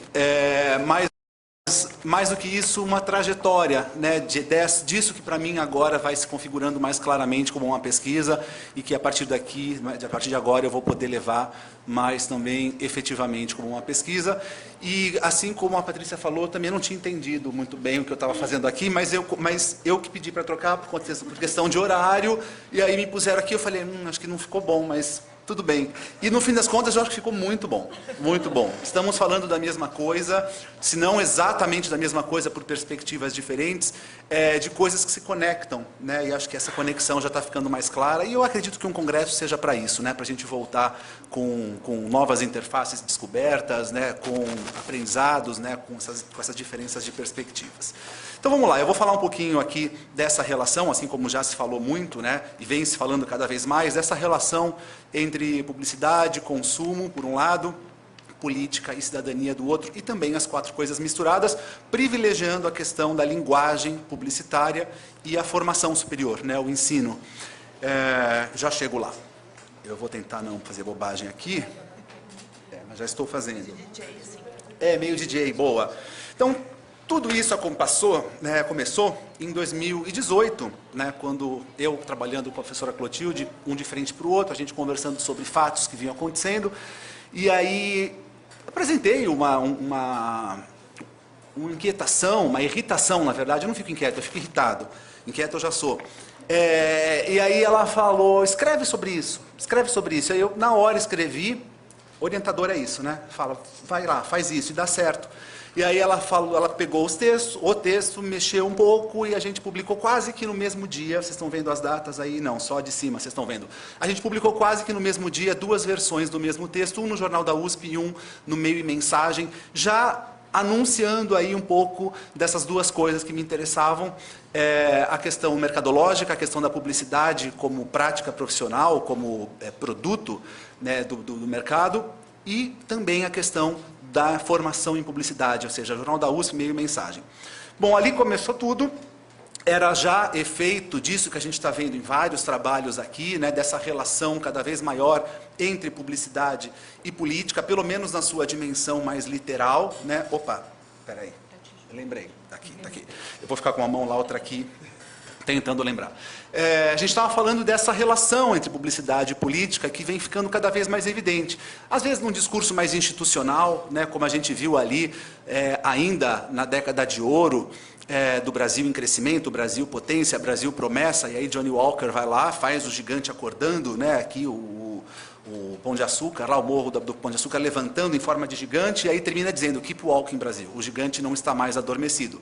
Bem institucional, bem claramente ligado a questões políticas, seja em questões, pautas sociais, identitárias, como por exemplo aqui no Dona dessa Beleza, que me remete inevitavelmente a um congresso acontecido aqui lá no Rio de Janeiro, da TREC, né, um congresso em que na nossa sessão a gente discutiu essa questão da causa. Isso foi então se compondo ali como um problema de pesquisa, uma problemática que aparecia para mim, e que na sequência me levou a encontrar, fazendo uma espécie de revisão bibliográfica, estado da arte, a encontrar colegas, a encontrar parceiros, né, a encontrar referências, a me perceber dentro de um campo, junto de outras pessoas que já estavam pesquisando isso, ou que partiam da mesma inquietação e por caminhos diferentes.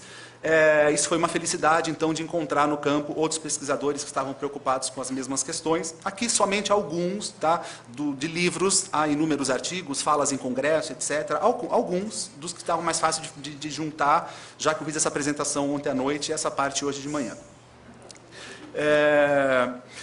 Isso foi gerando desdobramentos, né? Um primeiro desdobramento com um artigo publicado junto com a professora Clotilde na revista Mídia e Cotidiano, em que a gente fazia uma crítica àquele discurso meramente elogioso ao consumo, né, que vocês vão de lembrar, né, que o consumo como um herói, né, contra a crise lá de 2010, né, ou esse discurso elogioso ao consumo, as marcas vão salvar o planeta, assumindo causas, que legal, publicidade de causa é uma coisa muito boa. A gente fazia uma crítica a esse discurso.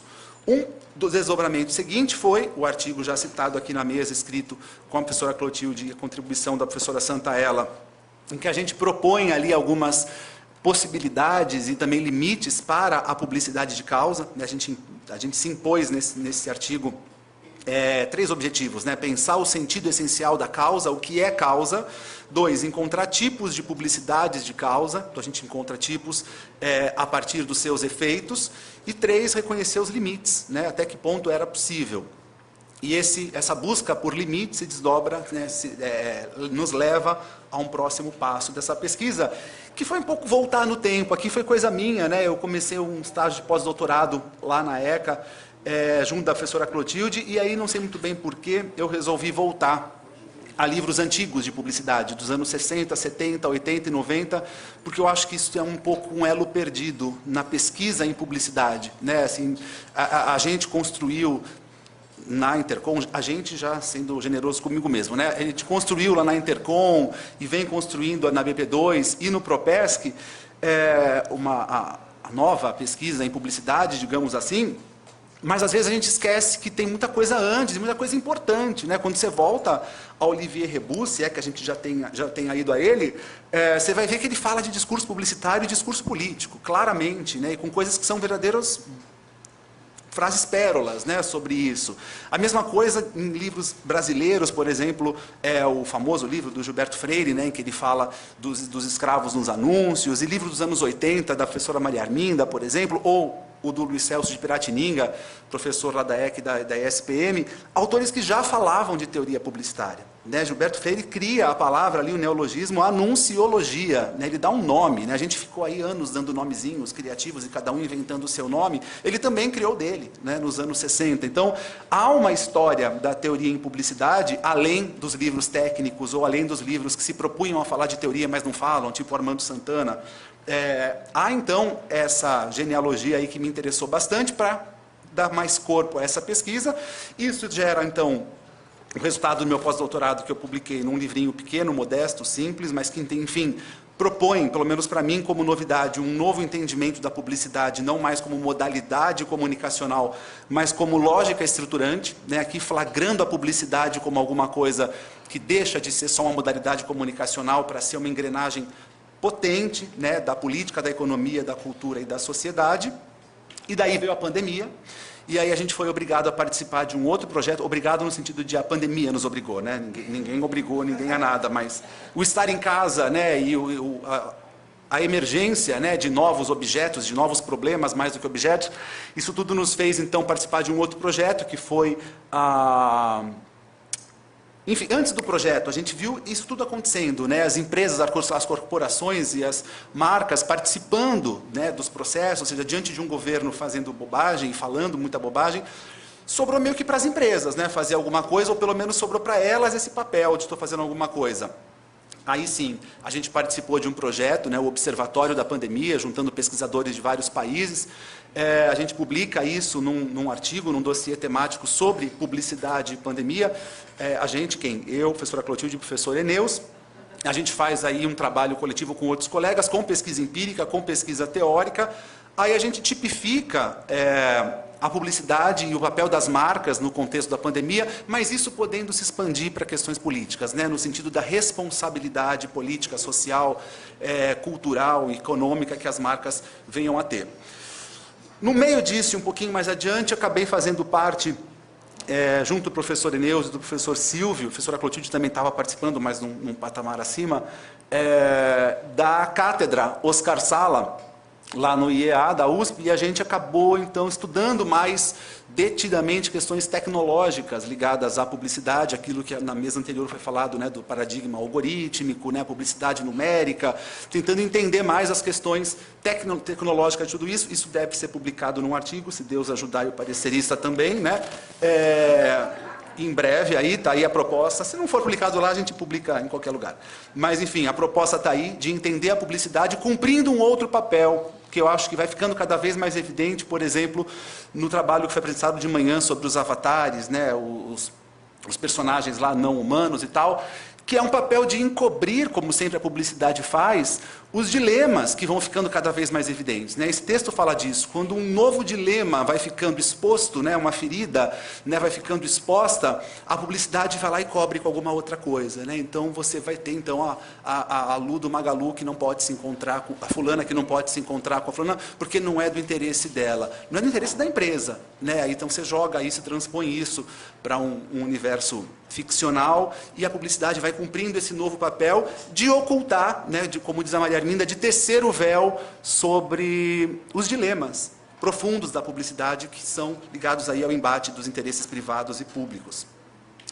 Atualmente, então, tenho estudado a publicidade de causa, reconhecendo na linguagem o ponto principal da questão, pelo menos essa é a minha visão, essa é a minha defesa, é nisso que eu tenho me apegado, é isso que eu tenho defendido, um olhar para a linguagem publicitária. Fico muito feliz de ouvir a Patrícia falando, porque acho que há muito tem a ver com essa dimensão sensível da publicidade, na sua camada cígnica, né? Eu acho que quando a gente entende a publicidade como linguagem e, portanto, passa a olhar para o como ela diz as coisas e não para o que ela diz, não para as coisas que ela diz, você passa para como ela diz, você entende que aí tem um poder gigantesco, né? Você passa a entender que aí você tem um poder enorme, porque a linguagem, concordando aí com Henrique de Kerkhove, né, publicidade como um instrumento de manipulação é uma palavra péssima, de operação na mente, né, concordando com os teóricos da linguagem, dá até para colocar McLuhan aqui, você entende que a linguagem tem um poder gigantesco, é nisso que eu tenho trabalhado. Esse artigo mais recente meu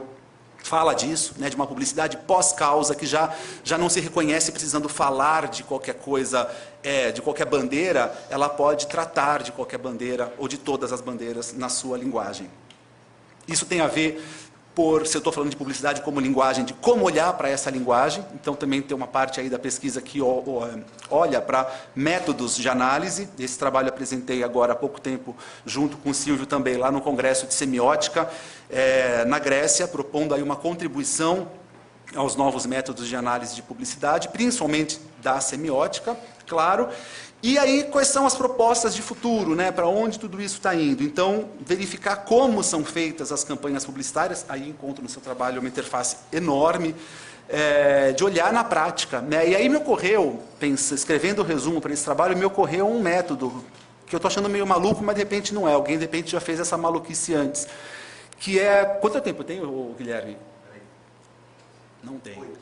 Ixi, então vou contar a história. Vou até me ajeitar aqui.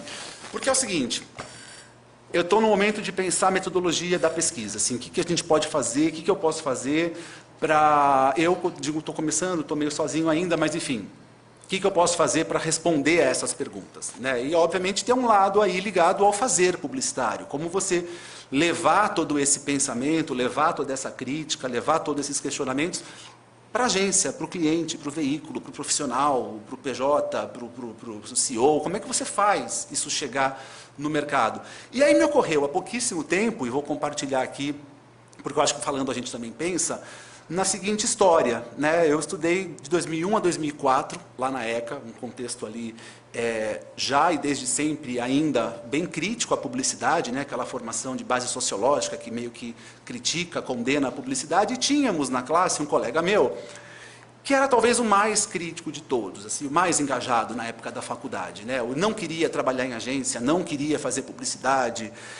Eu lembro de um trabalho, de uma disciplina de marketing, vejam, de marketing, disciplina de marketing, talvez a única que nós tenhamos tido, e era um trabalho final de semestre, ele encenou em sala de aula o parto do significado, a palavra dando a luz ao significado. Ou seja, o cara era muito brilhante, muito louco, muito inteligente, tinha sido o primeiro lugar no vestibular, era um cara muito extraordinário, assim, fez tudo muito melhor do que todo mundo ao longo da faculdade.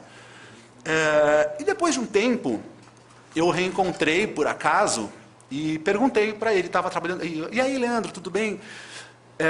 Encontrei por acaso mesmo, na rua. Ele, estou trabalhando na Unilever. Eu falei, que interessante. Eu falei, que bom, em qual marca? Ele, estou em Hellmann's. E aí tinha acabado de lançar uma Hellmann's versão leite. Chamava Hellmann's de leite. E aí eu brinquei, né? Quis fazer uma graça. Foi você que inventou a Hellmann's de leite? Ele falou, foi. Eu falei, que ótimo. Passaram-se mais alguns anos e ele continuou na Unilever, só que ele se mudou de Londres para Nova York, ou ao contrário, para ser VP internacional, global, de marketing. Só que a gente acabou não tendo muito contato, a gente nunca foi amigo propriamente, então nunca tive condição de perguntar para ele, embora já tenha tentado ensejar esse momento, onde foi parar e aonde está e o que ele fez daquele aluno que na sala de aula encenava o parto do significado pela palavra ao longo da sua trajetória. Porque eu quero acreditar, e lembrando dele, eu quero acreditar que isso tenha ido parar em algum lugar. Eu quero acreditar que ele tenha sabido conservar essa figura, essa parte de si, e que esteja sabendo fazer com que isso integre o seu trabalho. E aí me ocorreu fazer uma metodologia meio que de acompanhamento de alunos, desde o momento em que eles se formam até a hora que durante anos, acompanhar eles no mercado para ver como isso acontece, em que momento isso se perde, em que momento isso se enfraquece, em que momento isso se potencializa, em que caso isso deu certo, em que caso isso não deu certo, porque não é possível a gente ter universidades como essa em que a gente está, aquela onde eu trabalho, que forma dezenas de publicitários críticos, responsáveis, engajados, cheios de sede de transformação. E onde vão parar essas pessoas? Né? O que acontece com tudo isso? Então, está me interessando olhar por aí, tentar enxergar o que acontece, o que é possível a gente fazer, tanto do ponto de vista do mercado, para que o mercado seja mais responsável, mais ele próprio crítico, engajado, eficiente nesse seu engajamento, e também para que a gente possa institucionalizar essas práticas. Opa, obrigado. Para que a gente possa institucionalizar essas práticas em instrumentos de formação, né? Por exemplo, em perfil de egresso, em diretrizes curriculares, né? em composições matriciais de currículo, enfim, para que a gente possa pensar em como transformar a formação para que ela seja excelente do ponto de vista técnico, para que ela seja muito profunda do ponto de vista teórico, mas que ela seja eficiente do ponto de vista das urgências políticas que a gente vive hoje, nesse mundo em que tudo é publicidade, tudo é consumo e, ao mesmo tempo, tudo é carência, tudo é problema político. Bom, agora tem alguma coisa ainda? 3 ainda? Nossa, tá sobrando, tá rendendo. Não, eu quero... Esse era o último slide, se eu não estou enganado. Era, não era? Deixo esse? Deixo esse, tá bom. Então eu queria só gastar esses 3 minutos agradecendo, dizendo novamente que é muito enriquecedor estar aqui, é muito bom. A Clotilde falou uma coisa, como sempre, brilhante na primeira fala do dia de hoje, quando ela disse que chamou os alunos, que nem são dessa universidade, mas são de outra instituição, chamou de nossos alunos, e eu concordo muito com isso. Na hora que você se reconhece como professor e você se reconhece como sendo alguém que faz uma pesquisa que tem a ver com o ensino, você não tem mais alunos, você tem todos os alunos, né? E acho que tratar os alunos como sendo os nossos alunos é muito importante, porque senão a gente vai acabar fazendo aquilo. Você mexe na sua disciplina, você faz um trabalho, você opera numa esfera micro e isso não se espalha. Então, acho que pensar em práticas, pensar em processos e pensar em políticas de formação em publicidade também é alguma coisa muito importante e passa por estarmos aqui juntos pensando na nossa condição de professor, de preferência tendo alguns alunos aí a nos escutar. Agora sim, obrigado, gente.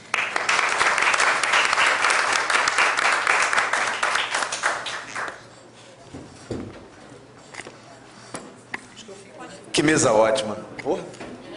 Lilica já está inscrita.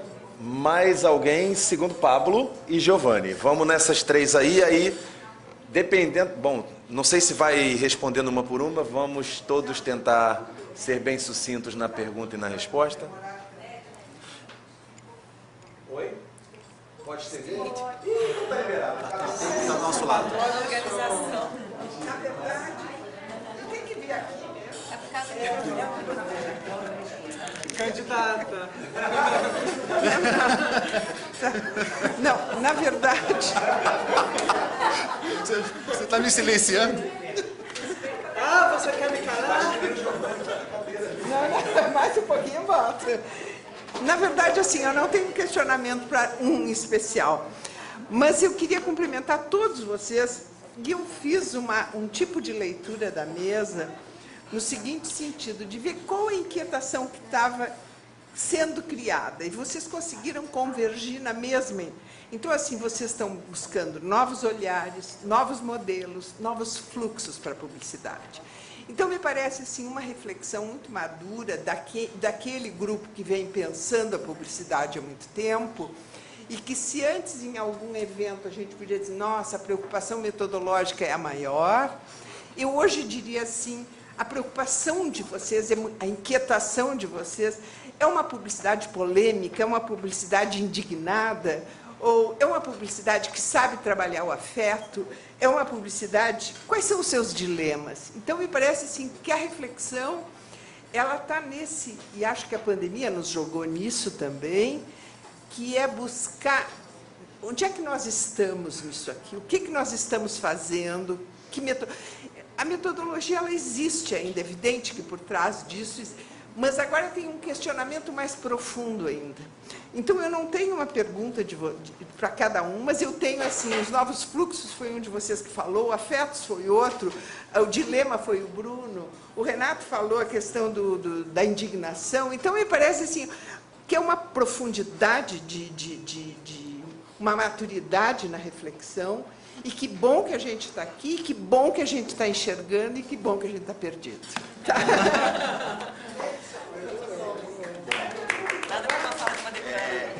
Pois é, a decana falou, vou só comentar uma coisa. Que de manhã eu fui citado, não pedi direito de resposta, né? Que a gente está em época de debate. Eu nem falei nada. Mas, não, o que me marcou na fala da Lilica, e agora ela reitera, é uma vontade de participar positivamente das discussões, né? Aquilo que a gente falou, que você falou brincando de manhã, né? Que eu tinha medo dela virar para mim e falar, mas tu fizesse tal coisa, né? Assim, com esse jeito bem duro, assim, nunca fez, brincadeira. Mas de trazer essa vontade de participar positivamente, né? Eu acho que isso é importante, de encontrar, de explicitar esse alinhamento que eu acho que existe aqui.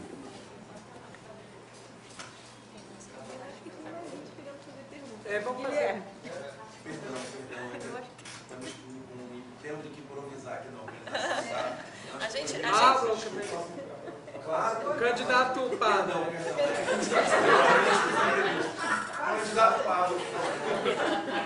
Não, a gente estava brincando agora há pouco ali sobre...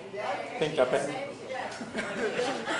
A gente estava brincando agora há pouco, na hora do almoço, sobre fazer uma provocação às perguntas, mas eu fiquei muito instigado assistindo a sua apresentação, Renato, sobre a questão do cinismo que você coloca do Burger King nessa campanha.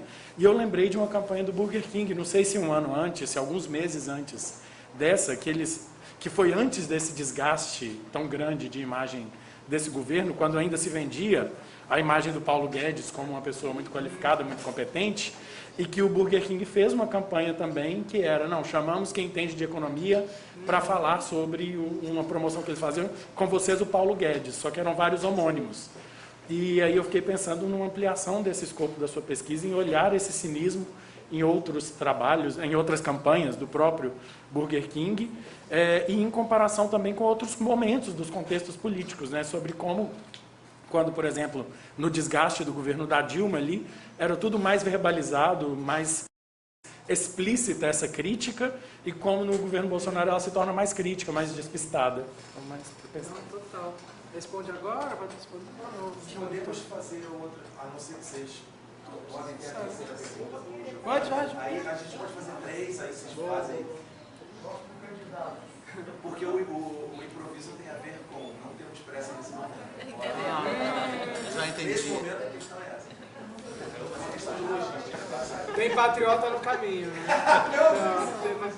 É bom que a minha pergunta é próxima da pergunta do outro coleguinha, mas enfim, é mais para você, Renato, mas tem muito a ver com a pesquisa do Bruno também. Em 2019, eu fiz meu TCC, eu avaliei justamente, dentre outras campanhas, a campanha do Burger King, que ele confrontou o governo Bolsonaro quando teve uma ocasião que o Bolsonaro ele censurou uma propaganda do Banco do Brasil que era pró-diversidade.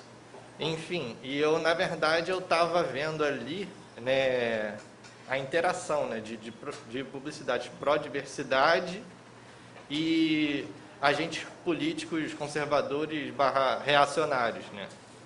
E, enfim, eu fiz uma mega análise da rede, né, como atuava, aí caiu no bolsonarismo, enfim. todas essas loucuras.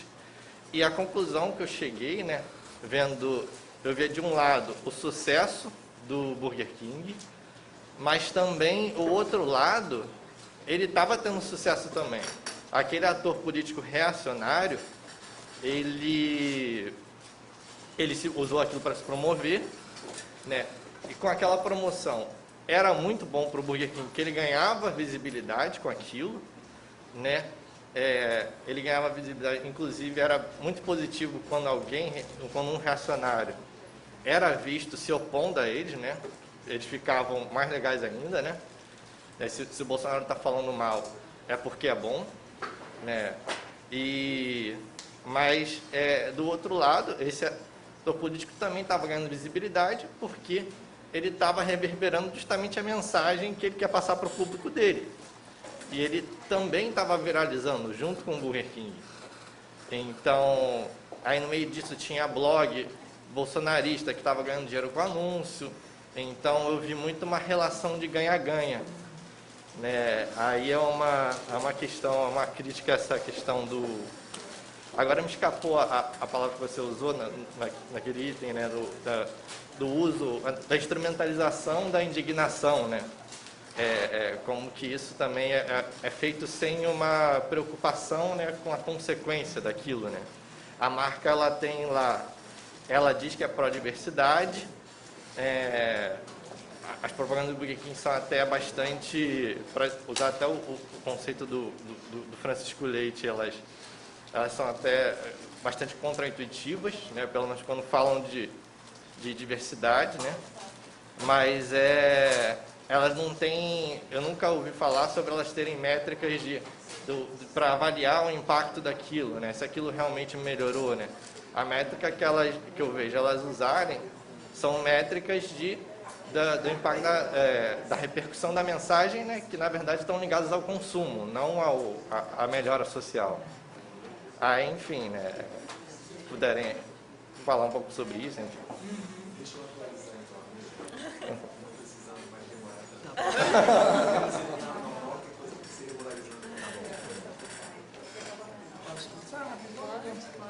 Bom, achei muito boas, né, as falas. Acho que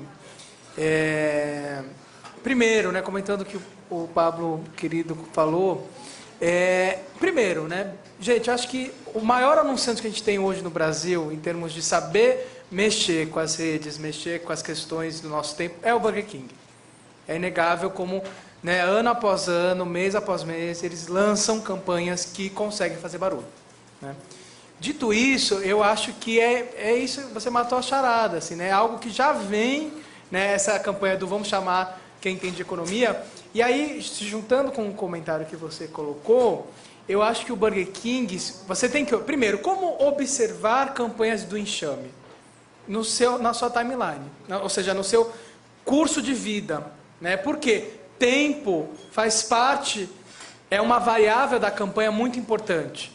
O impacto, o punch inicial da campanha, o quanto aquilo reverbera, por quanto tempo e como se esvai, né?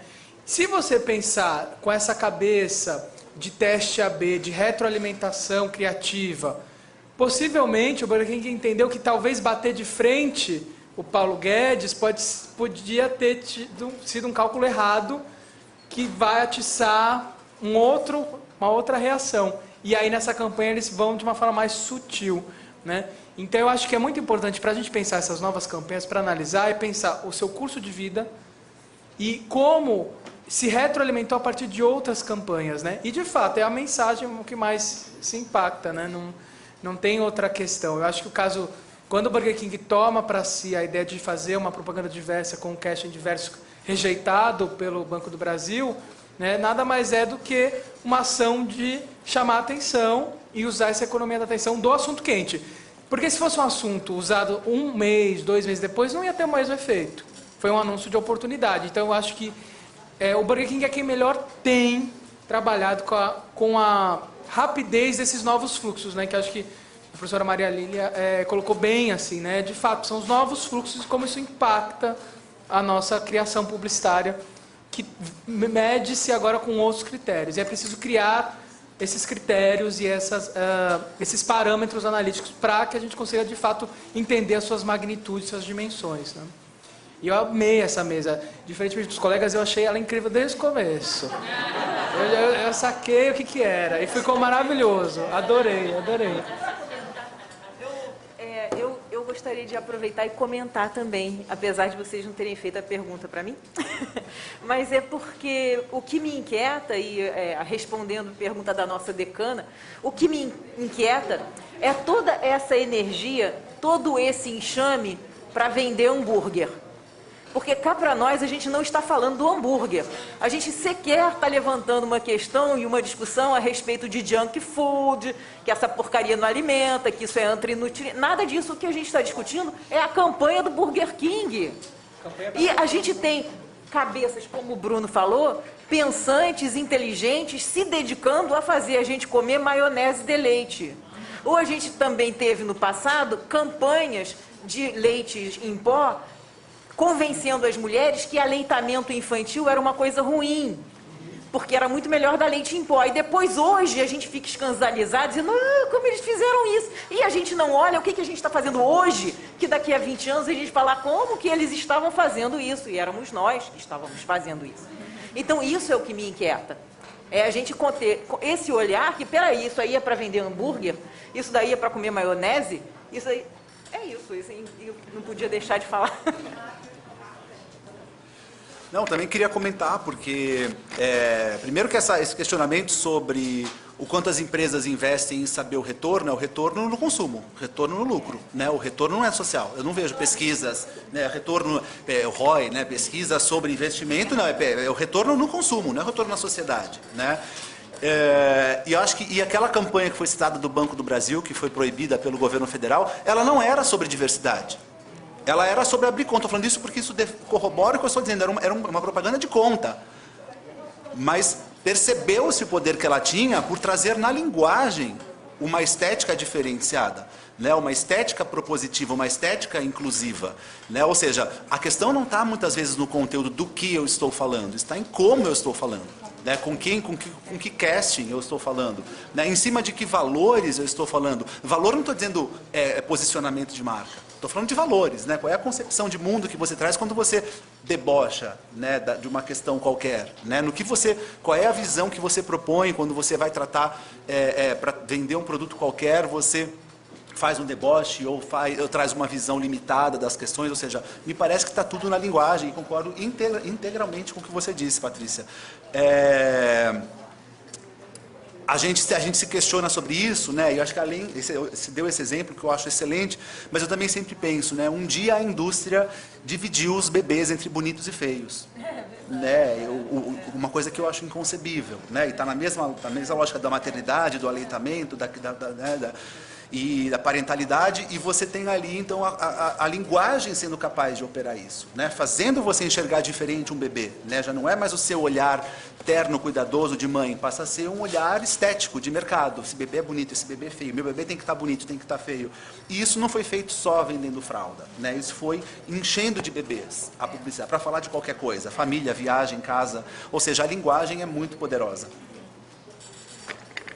E aí eu não posso deixar, tá, Guilherme? Eu sei que agora já tomou o curso normal, mas é que olhando todas essas falas, e aí voltando de novo para o meu lugar de reflexão, que eu acho que tem uma colinha com tudo isso por outra perspectiva, e atendendo a questão da Lilica das inquietações, né? Quando a gente olha todas essas questões, para além da Thaís, que trabalha essa questão do trabalho e buscando olhar para diretrizes de formatos de trabalho e de como a gente pode qualificar esse lugar do publicitário nesse lugar. Eu tenho outro doutorando em orientação, que é o Enéas, e o Enéas trabalha com a perspectiva da pluralidade de representação dentro das agências. E a gente está falando disso, né? A gente está falando do quanto a necessidade de termos diversidade nos lugares de criação. Antes eu cochichava com a Patrícia aqui, quando a gente viu a campanha da Sabrina Sato, e a gente se olhou e disse assim, provavelmente não era uma mulher redatora. E aí a gente está falando disso, a gente está falando das mulheres na criação, a gente está falando de comunidades inúmeras e distintas nesses lugares criativos. A gente falou de mulher porque é o nosso lugar aqui, a gente consegue perceber, mas existem outras tantas e que necessitam desse espaço de visibilidade, desse espaço de atuação.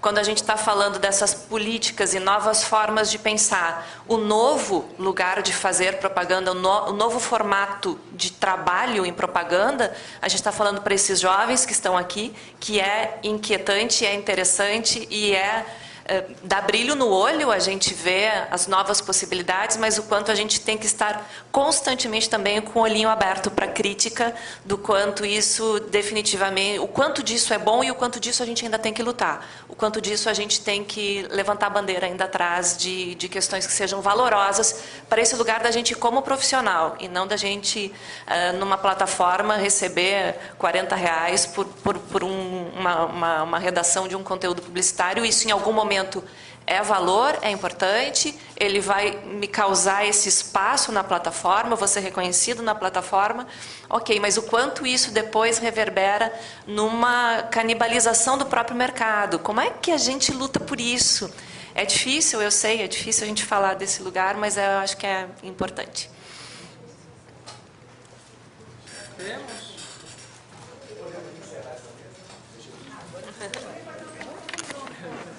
Agradeço muitíssimo a vocês das apresentações de mesa. O que foi? Ah, claro. Já ia fechar, mas Patrícia manda aqui, né? Brincadeira. Aproveite. Não, Bruno, é só uma curiosidade mesmo. Eu não posso sair daqui sem te fazer essa pergunta. Porque você falou que está trabalhando muito com publicidade de causa. Eu trabalho com publicidade social de causa. E eu queria saber uma definição assim que você dá, porque eu acho que conversa muito e você está indo muito na linguagem, eu vou muito no método. E aí eu queria saber se você vê alguma diferença, enfim. Bom, vamos lá.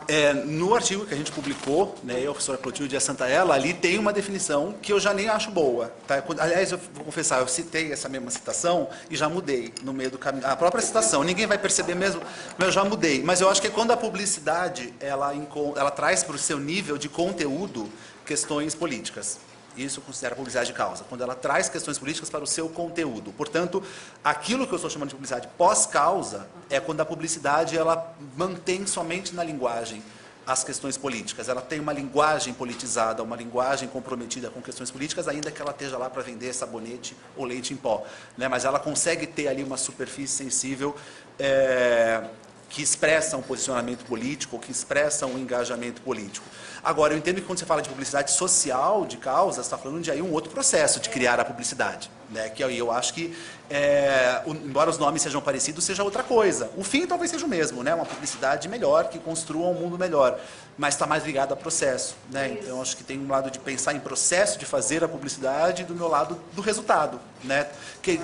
Queiramos acreditar que a publicidade social de causa gere boas publicidades pós-causa. Talvez seja esse alinhamento aí conceitual. Então, conceitualmente, tem um eixo inicial que é envolver a sociedade civil no processo, seja na criação, seja na produção ou na implementação. Então, uma publicidade social, se não tiver a sociedade civil envolvida, uma comunidade envolvida, não acontece. Mas a de causa a gente alinha muito com a ONU, com a Agenda 2030.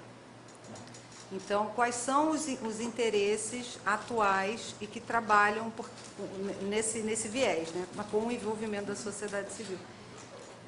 E eu, no Intercom, o Kovaleski a gente estava numa mesma mesa, e aí ele falou também de publicidade com causa, de causa, enfim.